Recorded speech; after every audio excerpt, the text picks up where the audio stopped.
하나님 말씀 마가복음 16장 14절 20절까지 말씀. 그 후에 11 제자가 음식 먹을 때에 예수께서 그들에게 나타나사 그들의 믿음 없는 것과 마음이 완악한 것을 꾸짖으시니 이는 자기가 살아난 것을 본 자들의 말을 믿지 아니함이니라.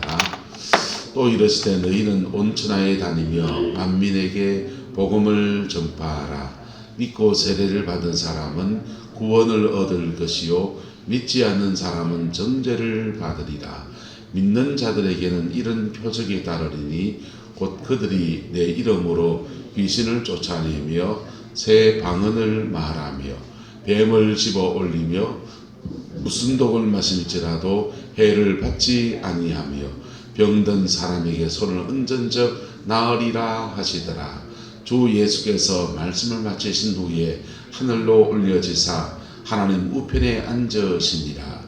제자들이 나가 두루 전파할세 주께서 함께 역사하사 그 따르는 표적으로 말씀을 확실히 정언하시니라.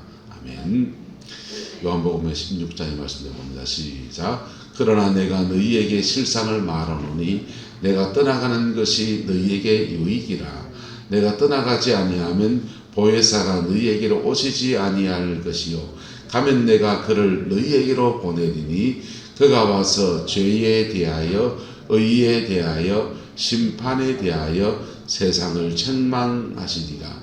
죄에 대하여라 하면 그들이 나를 믿지 아니하며 의에 대하여라 하면 내가 아버지께로 가니 너희가 다시 나를 보지 못하며 심판에 대하여라 하면 이 세상 임금이 심판을 받았음이라. 아멘. 이 부활의 주님을 만나셔서 부활의 주님이 권면하시고 축복하시고 하셨던 모든 은혜가 저와 여러분의 남은 인생에도 동일하게 부러지게 되기를 예수 이름으로 축복합니다. 여러분 안에 예수님 계십니까?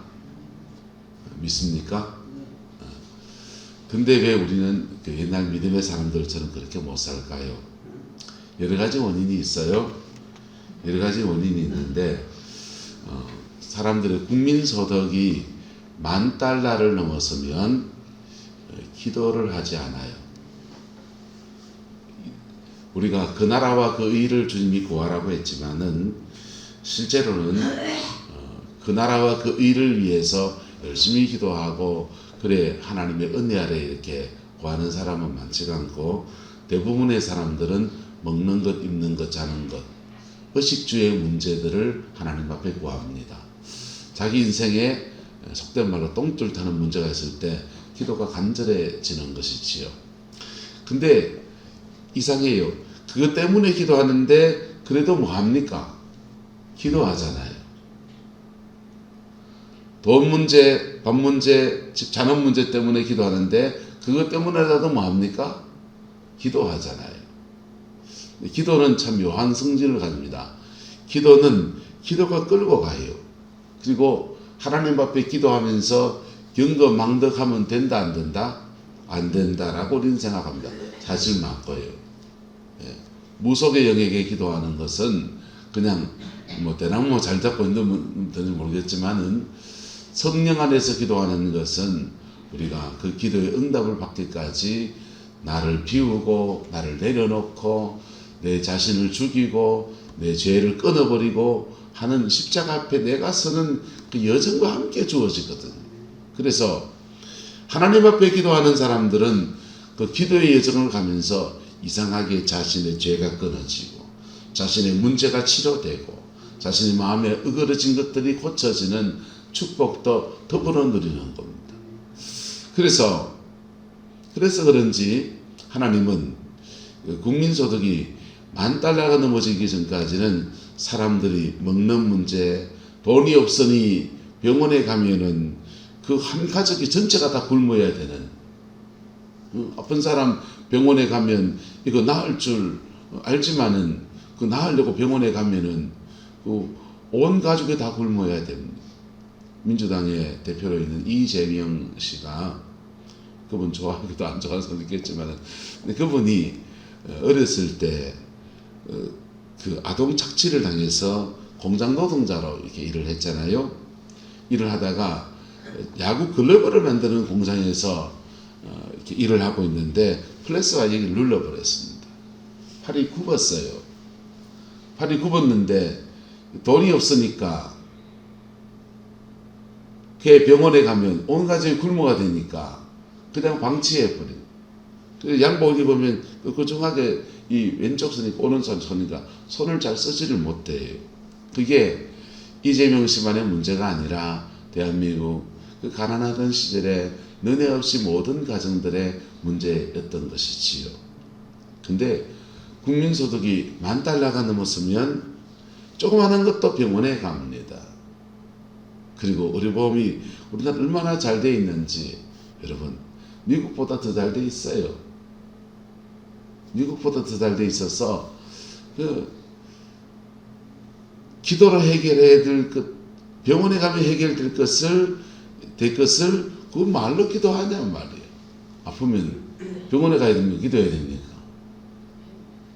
병원에 가야지. 병원에 가면 그냥 약 주고 마이신 주고 하면은 프로세스가 훤히 보이는데 기도하는 것은 하몽차사 같거든. 그래서 전에 신유 집회를 그렇게 많이 하고 그랬던 성회들이 다 사라지고 없고 몇 사람들만 그렇게 하고 거기에 목을 메고 쫓아다니는 분들을 보면은 병원에서 해결하지 못하는 분들이 거기 쫄쫄 따라다녀요. 명확하게 영적인 문제에 잡혀서 악한 귀신의 공격, 심각하게 공격받은 사람들 또는 암에 걸려서 병원에 가서 항암 치료 받고 해도 답이 안 나오시는 분들이 그런 분들 쫄쫄 따라다니고 그것도 포기한 분들은 산속에도 가기도 하고 뭐 그럽니다. 여러분 국민소득이 $10,000가 넘었으면 사람들은 기도를 하지 않아서 성령 충만함을 잃어버린다. 첫 번째 특징입니다. 두 번째 특징은 뭐냐 하면 사람들이 사회가 고도화되면서 하나님 없이 살아가는 것이 익숙해져 버린 시대를 살아갑니다. 지금 시대를 기독교의 적은 불교입니까? 우리 초등학교 때는 학교에서 종교조사를 하면 기독교인들, 불교인들 이렇게 나눠졌어요. 그러면 우리는 우리끼리의 모임이 있으니까 크리스찬들끼리 모여가지고 불교 저놈의 새끼들 이랬습니다. 지금은 기독교의 적이 불교가 아니에요. 기독교의 적은 무신론이 됐습니다. 절에도 안 가고 교회도 안 오고 비나이도 안 하는 사람들이 대한민국 인구의 70%가 넘어갑니다. 무신론적 세계관 안에서 기독교는 생존을 하려고 하면 어떻게 해야 되냐? 하나님을 말할 때 위로부터의 하나님, 권위를 가지고 있는 역사에 주관자인 하나님 어디 간 데 없고 한번 따라합시다. 하나님이 니한테 필요하다. 하나님이 니한테 필요하다는 방식으로 복음을 전해왔습니다. 이걸 이제 부성적 하나님, 모성적 하나님 그래 말합니다. 아버지 같은 권위를 가지고서 우리를 책망도 하시고 꾸짖기도 하시고 그리고 바른 길을 인도하기 위해서 채찍도 때리시는 그런 권위를 가진 하나님을 다 사라지고 없고 설교의 주제에서 다 사라지고 없고 하나님이 우리를 위로하십니다. 하나님 우리를 도우십니다. 하나님 우리를 섬겨주시기 위해서 아들까지 내어주셨습니다. 우리 모든 죄를 사하시고 무슨 일이든지 다 용납하여 주십니다. 그래서 성도들이 버리장머리가 없어졌습니다.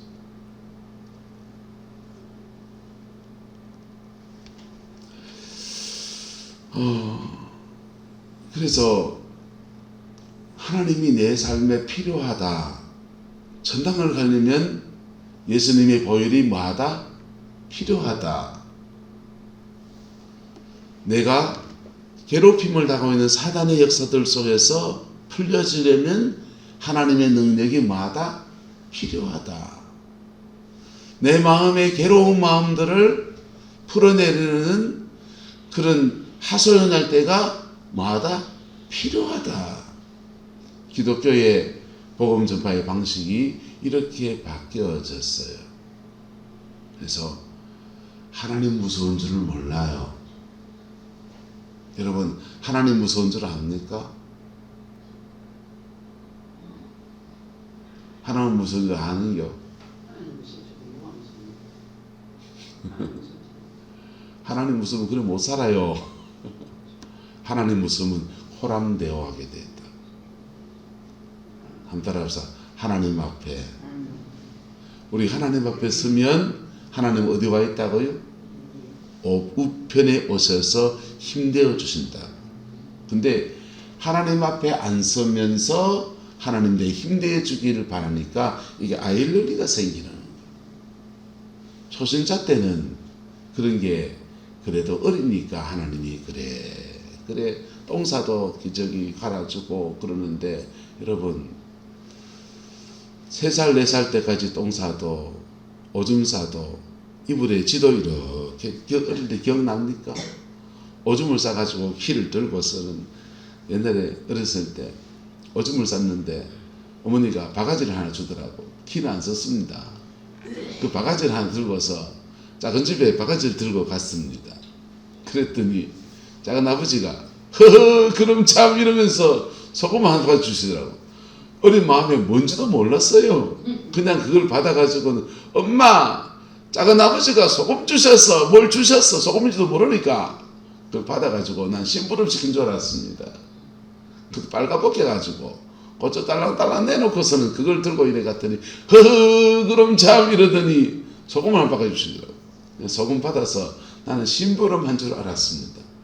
알고 봤더니 오줌 쌌다고 벌 주는 거였습니다.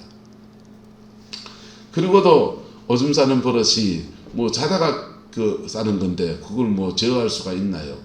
그때부터는 이제 자기 전에 무조건 이제 오줌은 다 누고 자는 거. 버릇을 그래 드리려고 애를 썼습니다만은 지금 안 사요. 그런데 여러분 우리가 신앙이 어릴 때는 오줌 싸도 기저귀 갈아주고 똥 싸도 기저귀 갈아주고 그러지만은 세월이 지나가고 말씀도 알고 좀 알만하면은 주님이 오줌 싸고 똥 싸면 맨날 기저귀 갈아주십니까? 네 알아서 네 앞가름 해야 됩니까? 자기 앞가름 하고 살아야 돼요.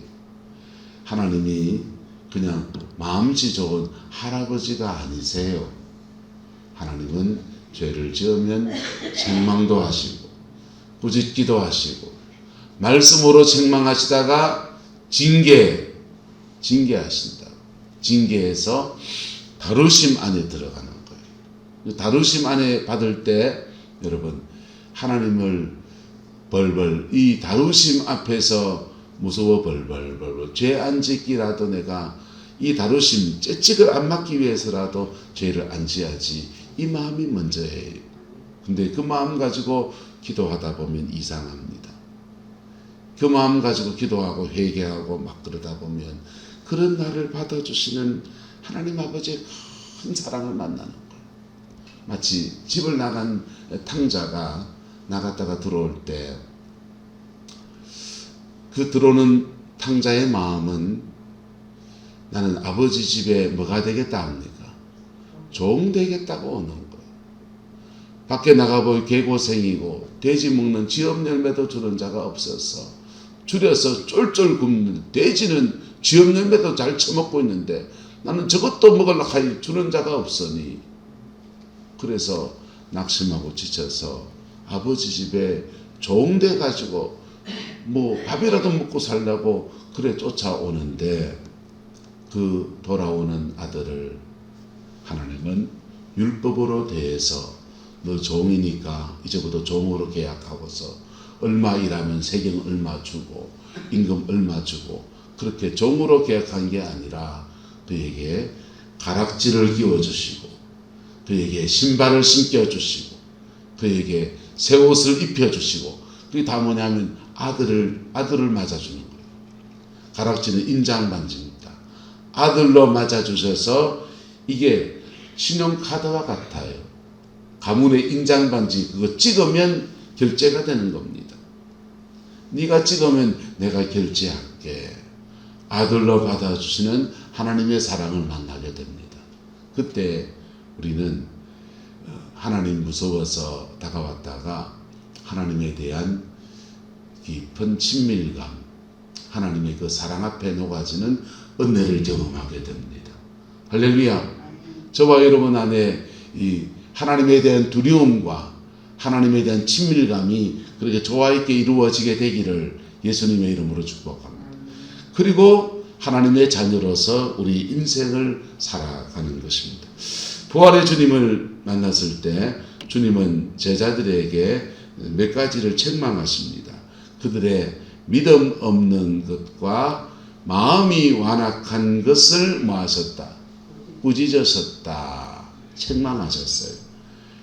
책망하셨는데 오늘날 성령도 우리를 책망하시는데 성령의 책망에 대해서 조금 더 나눕시다.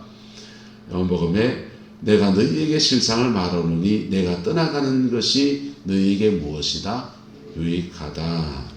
내가 떠나가지 아니하면 보혜사가 너희에게로 오시지 아니할 것이요 가면 내가 그를 너희에게 보내는데 그 성령이 뭐 하시느냐? 세 가지를 책망하신다는 겁니다. 그 성령이 저와 여러분을 세 가지를 책망하시는데 첫 번째, 죄에 대하여 책망하시고 의에 대하여 책망하시고 심판에 대하여 뭐 하신다? 책망하신다는 거예요. 아니, 성령이 위로하고 아니, 성령이 안위하고 성령이 병이나 고쳐주고 성령의 귀신을 떼줘서 우리 좀 종덤 좀 대주고 우리 좀 섬겨주시지 성령이 권위를 가지고 책망하신다는 거예요. 성령의 책망을 겸허하게 받으면 우리는 호람되어 하나님 앞에 서게 되고 그때 하나님은 우리의 어디에 오셔서 우편에 오셔서 저와 여러분의 힘이 되어 주시는 이게 신앙의 원리예요. 처음부터 하나님 내 힘내 주세요 힘내 주세요 하면서 죄는 죄대로 막 짓고 살면은요 주님이 성령이 기도할 때마다 감동하십니다. 딸아 회개해라. 아들아 회개해라. 그 책망을 겸허하게 받으면 이걸 구하지 않았는데도 내 삶의 문제들 속에 있는 것들을 구하지 않았는데도 주님의 책망을 겸허하게 받으면 그 주님은 우리의 오른편에 오셔서 저와 여러분의 힘이 되어주시고 능력이 되어주시고 평강이 되어주시고 우리 오른손에 인장반지를 끼워주시고 그 은총의 역사로 역사하시는 것입니다. 이것이 세 가지 책망이 있는데 구약시대의 책망은 죄에 대하여 책망한다고 하면 이제 주로 이제 그 윤리적인 죄를 지은 것에 대한 책망이에요. 신학에서는 죄에 대하여라면 그들이 나를 맞이 아니하며 믿지 아니하며 여러분 예수님 믿습니까? 믿습니까? 신약시대의 죄에 대한 책망은 윤리적인 죄에 대한 책망을 뛰어넘어서 또 다른 책망이 하나 더해지는데 믿음이 있는가 믿음이 없는가에 대한 책망이라는 것입니다. 교회는 믿음 싸움이에요. 학교에서는요 지식 싸움, 공부 잘하는 놈이 장땡이요. 주식시장에 가면요 주가가 오르는 거 잡은 놈이 장땡입니다. 그래서 돈 싸움입니다. 교회는 무슨 싸움이요? 믿음이 있는가 없는가. 근데 왜 그렇게 되었냐?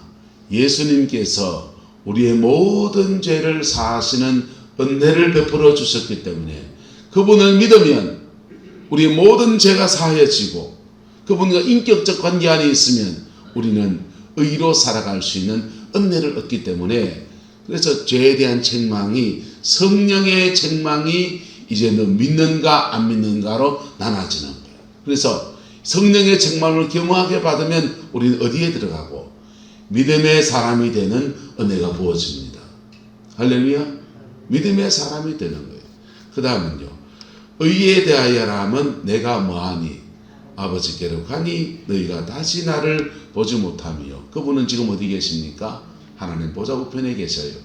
여러분 그리고는 그 다음 책망이 심판에 대하여라 함은 이 세상 임금이 무엇을 받았습니다. 심판을 받았습니다. 죄에 대하여 책망하시는 단계가 있어요. 이때는 윤리적 문제와 믿음의 문제에 대해서, 구원 얻는 믿음의 문제에 대해서 우리를 책망하십니다. 의에 대해서 책망하실 때는요, 너 회개했는데도 왜 그래 사니입니다. 너 윤리적 문제를 회개했잖아요. 여러분, 회개 기도는 방언으로 하면 안 돼요. 회개 기도는 말로 해야 됩니다. 내가 도둑질한 것을 회개합니다 하면은 이거는 서원이에요. 나 도둑질하고 살지 않겠습니다 라고 서원하는 겁니다. 나는 돈도 못 벌고 병약한 남편이라고 이놈은 나가 뒤져라 막말했다 합시다. 그러면 그거 하나님 앞에 회개했으면 윤리잖아요. 회개했으면 나는 난 남편에게 돈도 못 벌고 가난한 거 여전하지만은 그 남편에게 막말하지 않겠습니다라고 서원하는 거예요. 할렐루야. 서원했으면 그 살아내면 그게 의가 되는 겁니다. 이때 누가 도우십니까? 성령이 도우시는 거예요. 하나님, 이런 일 저런 일 속에 저 마음 지키고 남 욕 안 하고 살겠습니다 라고 서원했으면 그거 붙들고 살면 의예요. 그게 잘 안 사라지니까 성령 나 좀 도와주세요. 성령의 도우심을 구하는 겁니다. 죄에 대해 책망과 의에 대한 책망을 지나가고 나면 우리는 엔 크라이스토, 예수 안에 있습니다. 어디 안에 있다고요? 예수 안에 있습니다. 예수 안에 있는 자에게는 결코 정죄함이 없나니, 이는 그리스도 예수의 법이 죄와 사망의 법에서 너희를 해방하였습니다. 그러면 그 다음 단계로 성령이 책망합니다. 심판에 대한 책망이 붙여집니다. 심판에 대한 책망은 누가 심판받았다? 네가 심판받을 존재구나 아니고 누가 심판받았다? 네가 정죄받을 놈이야, 네가 지옥 갈 사람이야, 이게 아니고 누가 심판받았다? 사단이 심판받았대요. 사단이 심판, 네 삶을 괴롭히는 원수 마귀는 심판을 받았고, 하늘의 권세는 누구한테 있고? 예수님한테 있고, 할렐루야. 예수 그리스도 안에 있고, 예수 안에 있는 나는 하늘 권세를 가지고서 이놈을 때려잡는 거예요.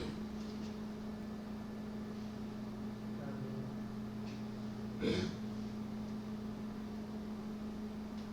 이놈을 때려잡는 거예요. 그렇게 살 때 몇 가지 현상이 일어납니다. 이 여정을 가는 여정에 춘천의 한마음교회는 내 마음 자리에 누가 앉아 있어야 된다? 내 마음의 자리에 보호자가 있는데, 의자가 있는데 예수님 위에 앉혀놓고 나는 밑에 있어야 된다 이거예요. 이게 춘천 한마음교회가 말하는 것. 예수 안에서 이루는 겁니다. 예수님과 인격 관계 안에서 주님이 내 안에 계시고 내가 주님 안에 있는데 그 주님이 나의 인생의 주인 되게 모셔드리는 거예요. 대전에 논산의 둔산감리교회는 성령 안에서 이루어가는 거예요. 우리는 왜 자꾸 세상해지는가? 세상해지는가? 속사람이 있는데 속사람과 겉사람 또는 옛사람과 새사람, 그걸로네요. 이렇게 옛사람이 있고, 예수 믿기 전에 옛사람이 있고, 예수 믿고 난 뒤에 거듭난 새사람이 있는데 우리는 자꾸 왜 세상에 무너지는가? 왜 의로 살지 못하는가? 그거는 옛사람 안에 살아가는 습관이 문제고,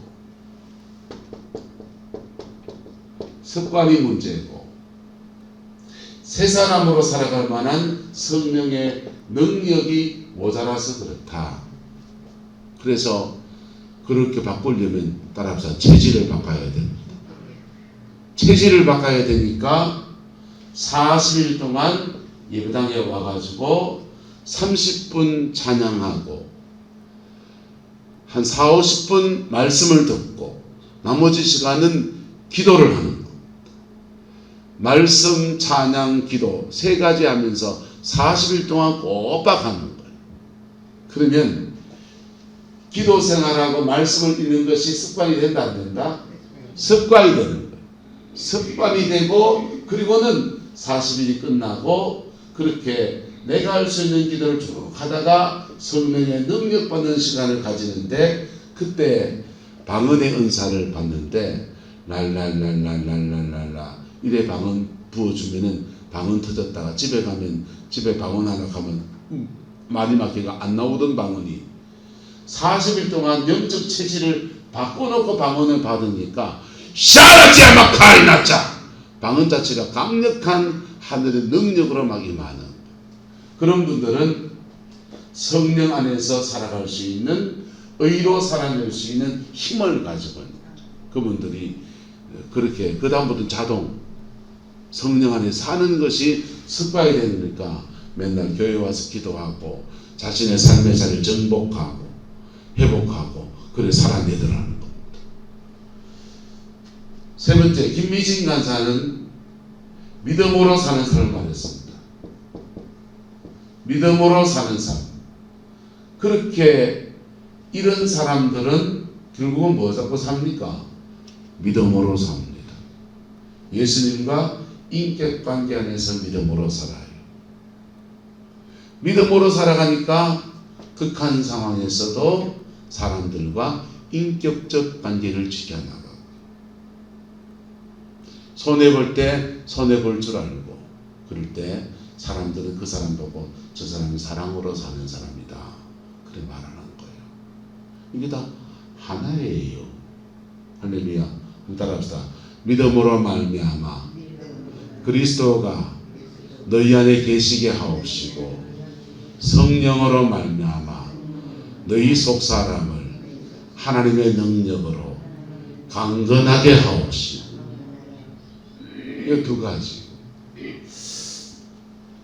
자, 그렇게 의로 살아내는 단계가 되면 그 다음은 심판에 대해서 책망하십니다. 심판에 대하여라 하면 이 세상 임금이 뭘 받았습니다. 심판을 받았습니다. 마귀는 졌는데 니 왜 그러고 있냐 이거예요. 이스라엘 백성이 광야를 지나가면서 하나님께 다루심을 받습니다. 다루심을 받으면서 죄 지으면 하나님이 책망하셔서 말씀으로 책망하시다가 안 되면 불뱀이 와서 물어 죽이기도 하고 이런 고생 저런 고생해가면서 광야 생활을 지나갑니다. 지나가면서 시내산에 와서 하나님의 말씀을 받고 성령 충만을 경험하고 그들이 엥가에 훈련되어지는 겁니다.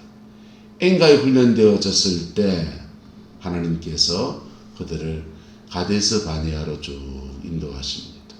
그리고는 가데스 바네아에서 믿음으로 건너가면 된다 안 된다? 건너가면 돼요. 심판에 대하여라 하면 너 이제 자랐으니까 이 세상 임금이 마귀가 뭘 받았다? 심판을 받았습니다. 너 이제 뭐 하면 된다? 믿음으로 살면 요단 강물은 쭉쭉쭉쭉 갈라져 가고 가데스 바네아에서 믿음으로 건너가면 나의 가나안 땅을 차지하는 영광을 얻게 되는 거예요.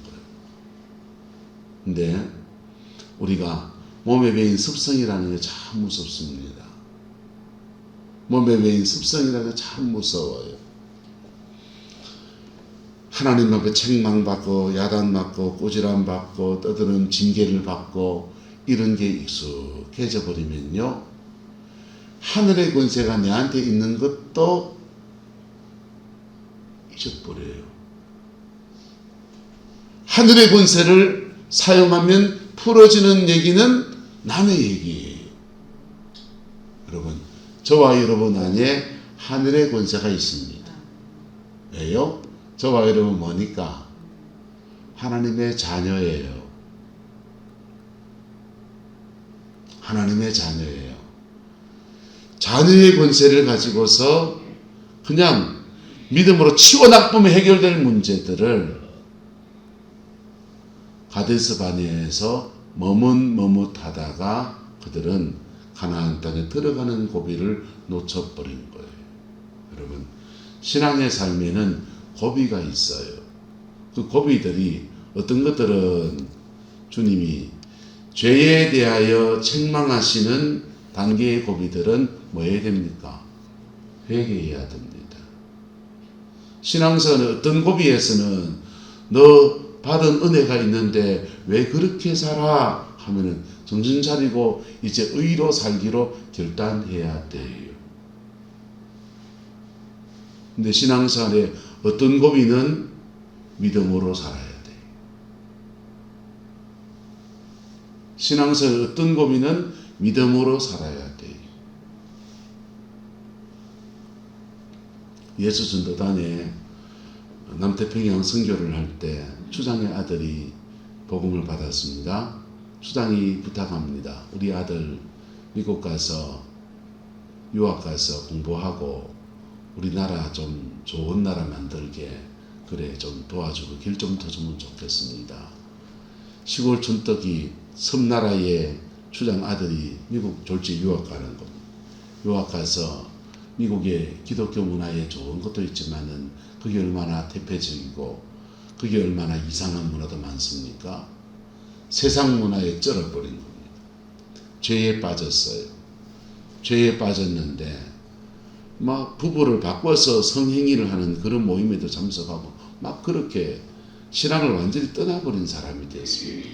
이 친구가 그런데 예수 전도단에서는 그래도 그 사람 우리가 전도한 사람이고 우리가 그 사람의 책임이 있는데 절에 막 나가섰잖아. 중보기도를 하고 있습니다. 이 친구가 마누라하고 그날도 마누라 바꿔서 파트너 바꿔서 이상한 행위하는데 거기 차 몰고 가고 있는데 성령님의 음성이 들려요. 너 이게 전주는 아나? 예, 전주는 알아요. 그리고 묻자. 너 그 이렇게 사는 게 행복하나? 아니요, 행복하지도 않아요. 그리고 내가 너 이렇게 산다고 너 포기할 것 같으니? 아니요, 하나님 나 포기하지 않을 것 같아요. 주님이 그러시는 거예요. 네 그거 행복하지도 않고 내가 너를 포기하지도 않고 근데 너 왜 그렇게 사니? 책망하시는 거예요. 주님이 죄에 대한 책망과 의에 대한 책망을 동시에 하신 겁니다. 그 책망을 받고서 그 친구가 차를 돌렸습니다. 예수전도단 선교센터에 와서 엉엉 울면서 나 하나님께 돌아왔습니다. 그리고 우리 아내는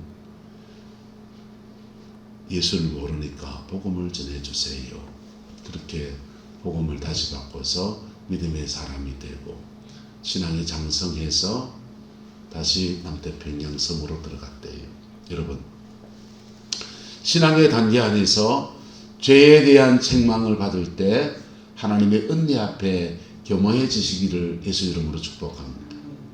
의에 대해서 우리에게 도전하실 때 나 주님 그렇게 살래요 결단하는 은혜가 있기를 축복합니다.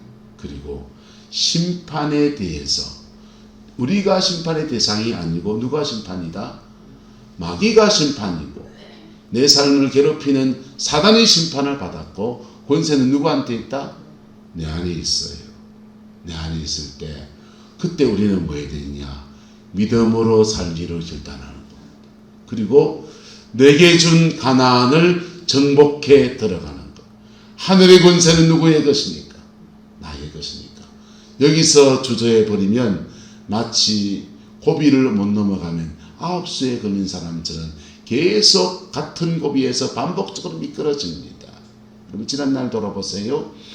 연단받고 다루심을 받고서 한 고비에서 믿음으로 딱 결단해야 될 그 사람이 그거 못 넘어서 뺑뺑이를 광야를 또 뺑뺑이를 그냥 그렇게 돌다가 또 한 번 고비를 만났을 때 똑같은 문제 앞에서 결단하고 쑥 들어가야 될 그 사람이 그런 거 얼마나 많이 봅니까?